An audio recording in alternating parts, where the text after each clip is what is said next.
Why is Chinese such a difficult language for English speakers to pronounce? Well, we can do that while addressing this comment. You assumed my research process wrong, because I do search every single name I pronounce. The problem is there's not a lot of agreement on it because of the history of romanization of Chinese. To begin, we have to better understand what we mean by Chinese language, because there's multiple languages spoken in China that would be considered of Chinese origin. However, the one that the West is most familiar with is Simplified Mandarin, which is over here. Now, Simplified Mandarin is a tonal language with a logographic script. That means that it has Chinese characters, or logograms. There are over 50,000 characters. However, your average educated Chinese person will only know about 8,000, and you'll only need about 2,000 to 3,000 to read a newspaper, according to the BBC. The problem also expands when you step into pronunciation, because how do you pronounce a character or an ideogram? It's very difficult, especially for a language that is possibly phonemic. Phonemic meaning that it is a language that spells things the way that it's phonetically pronounced, which would be things like Swahili, Korean, Finnish, Spanish. However, English used to be phonemic, but is no longer that, so it adds even more difficulty to it.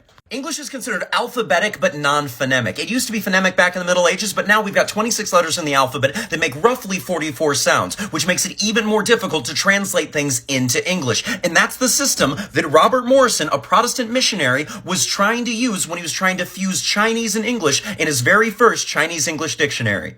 His dictionary, by the way, was insane. It was nearly 4,600 pages long with over 47,000 head characters. And he still messed it up because he didn't understand the difference between unaspirated and aspirated consonants, which is very important in Chinese.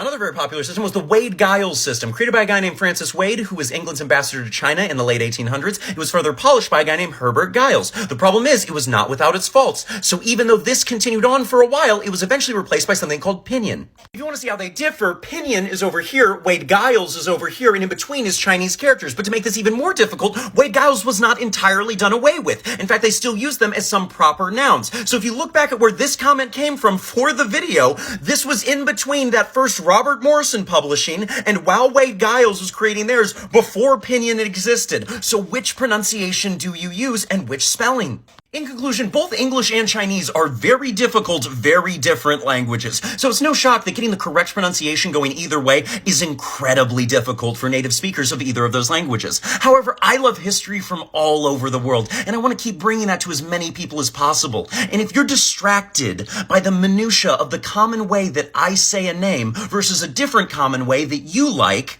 then you're missing the forest for the trees. And I hope that you can step back and see the bigger picture and just enjoy the history.